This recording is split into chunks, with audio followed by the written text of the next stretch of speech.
နေ့စဉ်ကိုယ့်ရဲ့လုပ်ငန်းဆောင်တာတွေအတွက်ပြည့်ပြည့်စုံတဲ့လက်တော့တစ်လုံးရှာနေပြီဆိုရင်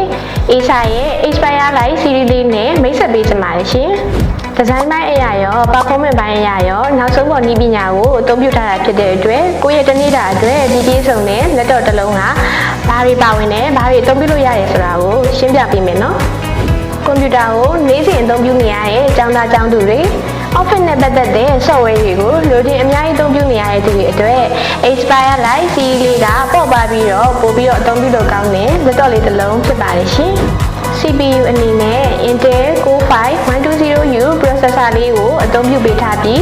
RAM 16GB DDR5 SSD 512GB ပါဝင်ပါတယ်ရှင်။ RAM ရော SSD ရောကလိုသလိုဖြုတ်သွင်းလို့ရပါတယ်ရှင်။ Screen size အနေနဲ့ 16-inch IPS display panel ကိုအသုံးပြုထားတာဖြစ်တဲ့အတွက်မြင်ကွင်းကျကျကြိုက်တဲ့သူတွေအတွက် movie ကြည့်တာဖြစ်ဖြစ် Microsoft Office Excel အသုံးပြုတဲ့အခါမှာလည်းပို့ပြီးတော့အဆင်ပြေစေမှာပါ။ဒီဇိုင်းပိုင်းမှာလည်းပေါ့ပါပြီး daily အနေနဲ့လွယ်လင်းတကူတည်သွားလို့ရတာပေါ့။ကင်မရာရှတ်တာလေးလည်းပါတာမို့လို့အသုံးမလိုတဲ့အချိန်မှာပိတ်ထားလိုက်ရုံနဲ့ကိုယ့်ရဲ့ privacy အတွက်လည်းစိတ်ချရတဲ့ function လေးတစ်ခုဖြစ်ပါတယ်ရှင်။ပေါ်ရီအနေနဲ့ဆိုရင် Type-C, USB 3.0,